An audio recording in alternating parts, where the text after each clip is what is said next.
In the soft glow of a late summer afternoon, Buckingham Palace stood as a timeless sentinel, its golden stone warmed by the sun, its gates a magnet for those who came to witness the unchanging rhythm of tradition.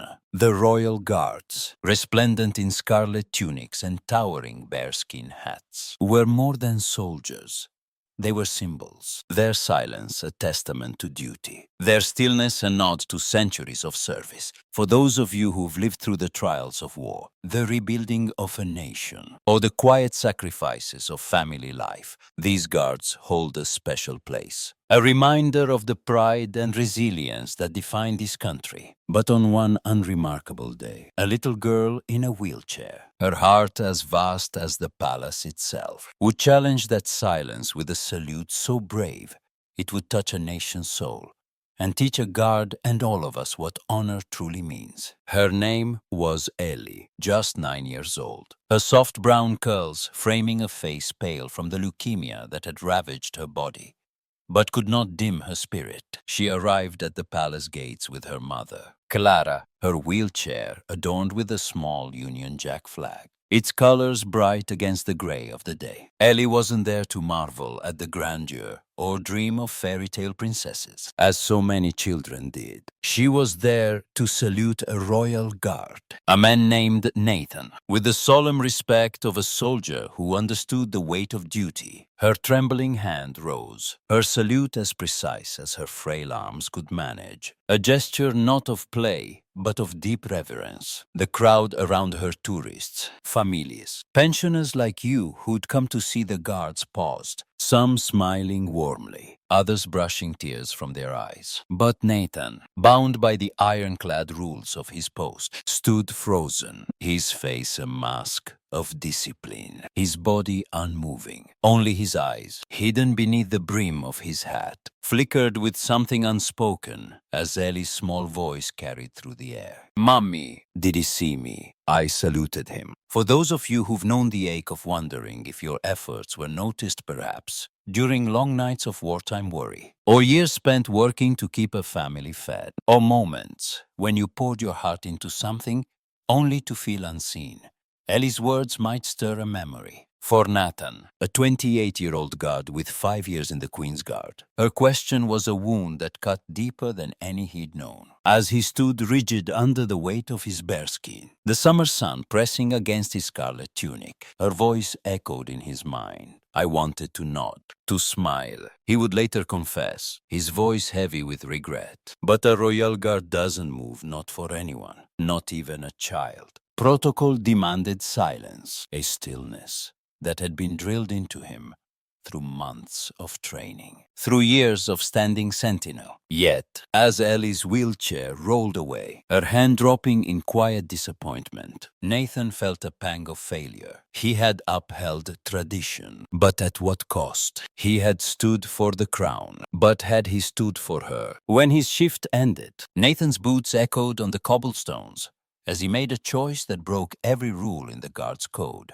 He slipped into the security office, a cramped room filled with the hum of monitors, and found Sergeant Charlie, a grizzled veteran with a face weathered by decades of service. "Pull up the footage from Eastgate," Nathan said, his voice tight. Charlie raised an eyebrow, but complied, his fingers deft on the controls. There, on the grainy screen, was Ellie, a wheelchair positioned just beyond the railings, her salute steady despite the tremble in her arm. Her voice, faint but clear, came through the speakers. "I salute you, sir." Nathan's chest tightened, his breath catching. Charlie, who'd seen countless moments at the palace gates, leaned back in his chair, his voice softer than Nathan had ever heard. "She's not playing, lad," he said. "That's a goodbye." That night, Nathan learned Ellie's story, pieced together from whispers among the staff and a quiet conversation with a gate attendant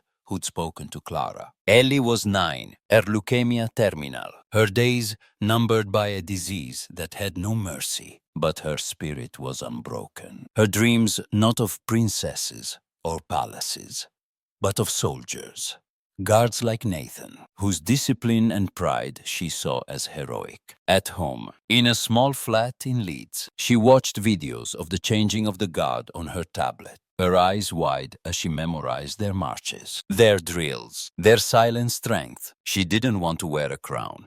She wanted to wear a bearskin, to stand tall as a guard, to be part of something bigger than herself. And Nathan, with his silence, had let her down. Sleep was a stranger that night. In the dim barracks, Nathan lay awake, Ellie's voice a relentless echo. He thought of his own life, of the quiet Yorkshire village where he'd grown up, where his grandfather, a D-Day veteran, had filled his childhood with stories of service. "It's not about the medals," his grandfather had said, his hands trembling from age as he polished his old regimental badge. "It's about the people you stand for." Nathan had joined the army at 23, driven by those words, and the Queen's Guard had become his calling. A place where silence was strength, where duty was sacred. But now, Ellie's salute made him question everything. Had he stood for her, or had he hidden behind the rigidity of tradition? He thought of his grandfather's badge, now kept in a box under his bed, and of the pride in the old man's eyes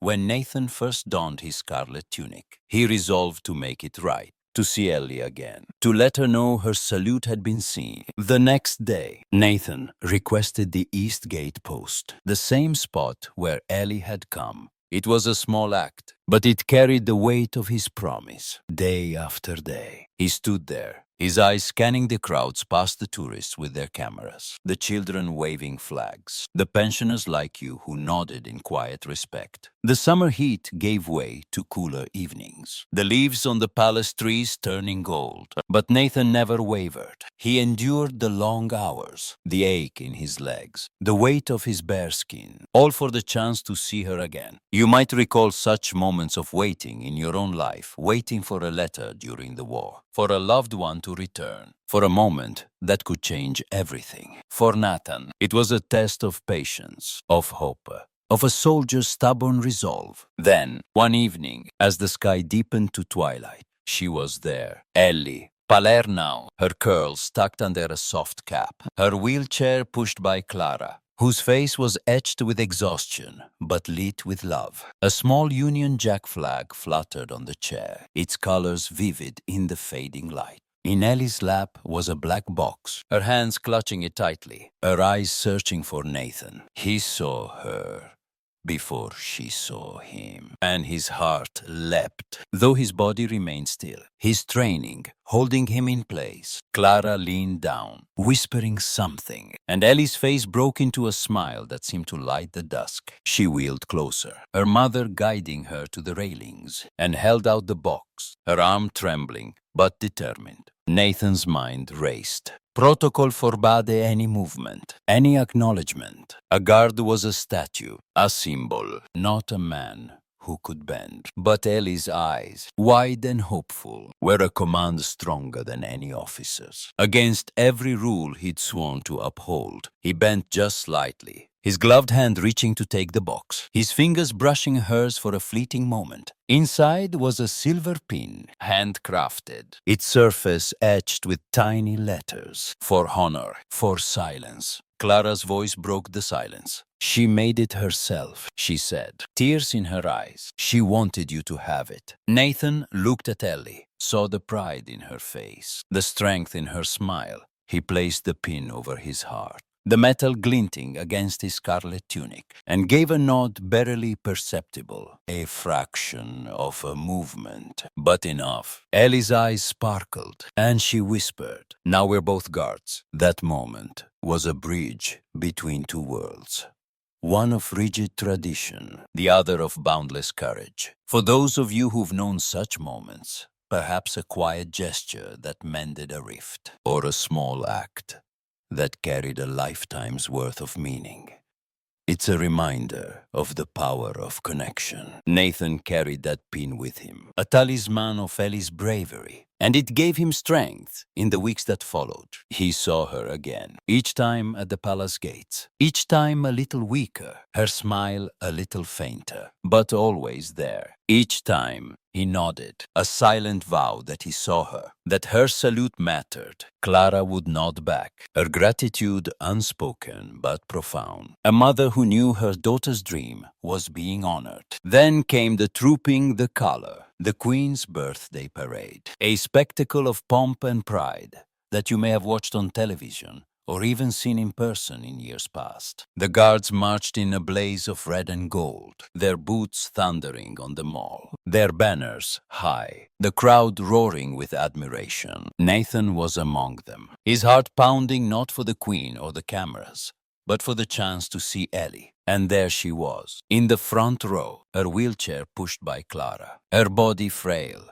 but her spirit blazing. Her hand rose in a salute, trembling but unwavering, and her lips moved, forming words Nathan could read even from a distance. Stand proud, soldier. In that moment, with the world watching, Nathan made a choice that could have ended his career. As he marched, his head turned slightly, and he gave a tiny nod just for Ellie. It was a breach of protocol, a crack in the armor of tradition. But for her, he couldn't stay silent. The crowd gasped, phones capturing the moment, a ripple of surprise spreading through the ranks. Within hours, the 8-second clip was everywhere, 25 million views. Headlines proclaiming, God honors dying girl. Social media alight with praise. Comments poured in from across the globe. This is what humanity looks like, wrote a teacher from Birmingham. She saluted him, and he saluted her heart, said a veteran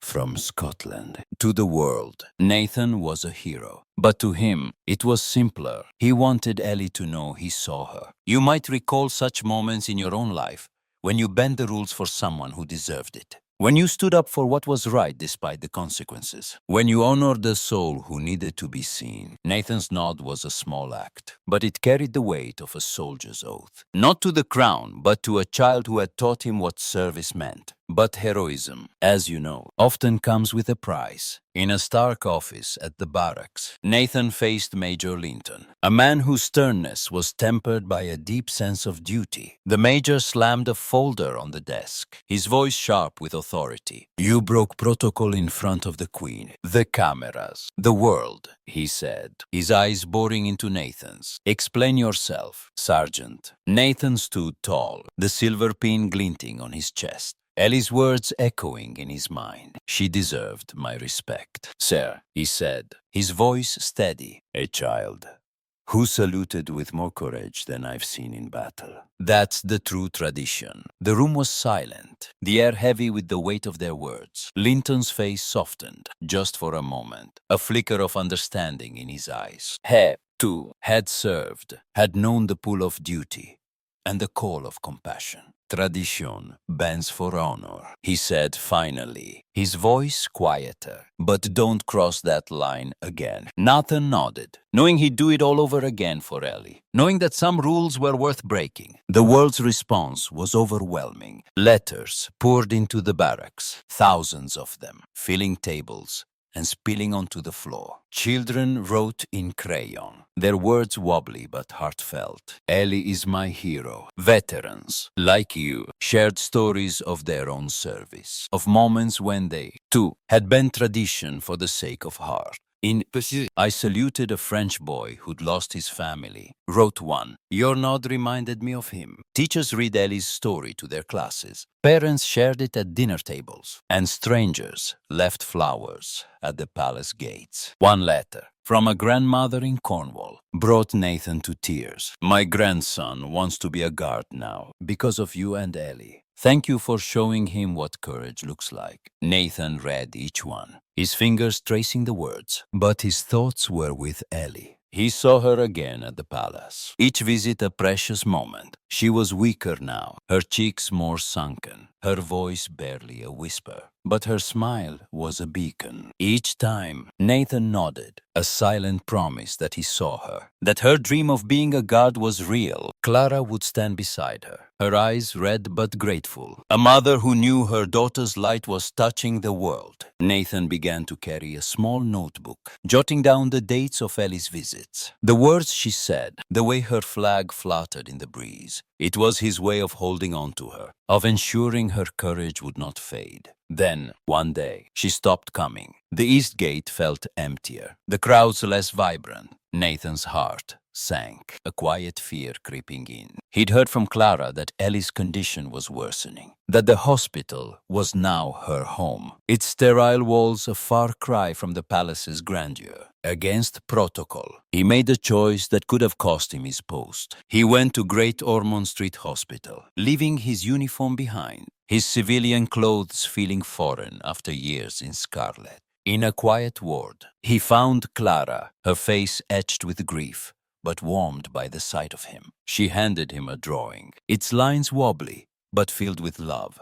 A sketch of Nathan bowing to Ellie, who wore angel wings, her smile as bright as ever. With it was a note in Ellie's handwriting, each letter carefully formed. Wear my pin when you say goodbye. Brave girls get saluted. For those of you who've known lost the passing of a comrade in the war. A spouse who shared your life. A child whose laughter still echoes in your heart. That moment carries a weight only time can soften. Nathan held the drawing, his eyes glistening, his fingers tracing the lines of Ellie's wings. She passed peacefully, Clara said, her tears falling. She wanted you to have this. Nathan nodded, unable to speak, the weight of Ellie's courage pressing against him. He thought of his grandfather, of the stories that had shaped him, of the badge that still sat under his bed. He knew what he had to do, what Ellie deserved. Clara invited him to Ellie's funeral, a small service in a Leeds church under a sky heavy with rain. Wear the uniform, she said, her voice firm despite her grief. Ellie wanted a guard's farewell. Nathan prepared with the care of a soldier, facing his greatest duty. He polished his boots until they gleamed, pressed his tunic until every crease was sharp, and pinned Ellie's silver emblem over his heart. Its words, for honor, for silence, a vow he would keep. The church was quiet, its pews filled with family and friends who knew Ellie's light. As her coffin passed, carried by those who loved her, Nathan stood at attention, his sword drawn, its blade catching the dim light. He saluted, then bowed deeply, a warrior's farewell to a warrior. The congregation watched in silence, some weeping, others nodding in respect. Clara embraced him, her sobs muffled against his tunic. Thank you for her dream, she whispered, her words a balm to his soul. Outside, under the rain, Nathan stood alone, Ellie's drawing clutched in his hand, its edges damp, but its heart intact. The rain mingled with his tears, but he didn't wipe them away. He thought of her smile, her salute, her courage that had burned brighter than her illness. She never stood at the palace gates, he would later say, but she stood taller than any of us. Back at the barracks, he pinned the drawing in his locker, a sacred space where it joined his grandfather's badge, two symbols of honor bound by love. He wears Ellie's pin every day, its small weight a reminder that honor isn't just silence.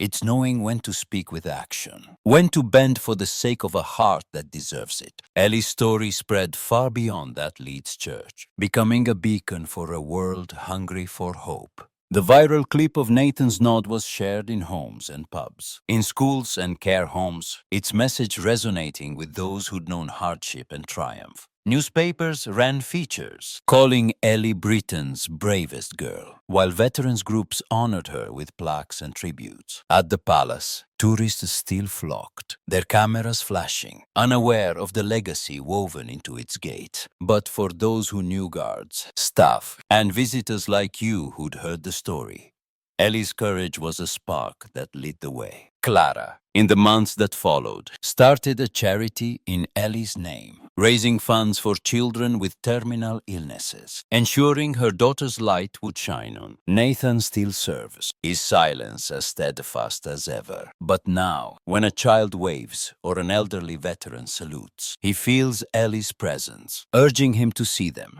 to honor them. He carries her notebook, its pages filled with moments, dates, smiles, salutes that keep her close. The barracks, once a place of routine, now home with her story, guards whispering it to new recruits, a lesson in what it means to serve. Major Linton, in a rare moment of warmth, pinned a commendation to Nathan's record, not for breaking protocol, but for upholding the spirit of the guard. You reminded us why we stand, he said, his voice gruff but proud. For you, who've lived through decades of change through ration books and rebuilding, through joys and losses. Ellie's story is a call to remember the moments that define us. Perhaps it's a time you stood up for someone, a quiet act of kindness that changed a life, or a memory from the war when you saluted a comrade, knowing it might be the last. Maybe it's a child you raised, a friend you supported, a stranger you helped when no one else would. Ellie's legacy invites you to share those stories, to pass them on to grandchildren, to friends, at the community center, to anyone who'll listen. In a world that often feels hurried and harsh, her tale reminds us that even silence can change everything, that a single act of heart can echo through generations. What's your story of honor? Perhaps it's a moment when you chose compassion over duty, or when you saw someone who needed to be seen. Maybe it's a letter you wrote, a hand you held, a promise you kept. Ellie's courage and Nathan's nod ask you to reflect on those moments, to cherish them, to let them guide you still. Share your story, whether in a quiet conversation or a letter to a loved one, and let it be a spark that lights the way for others, for honor, for silence. Ellie's light shines on, a beacon for us all.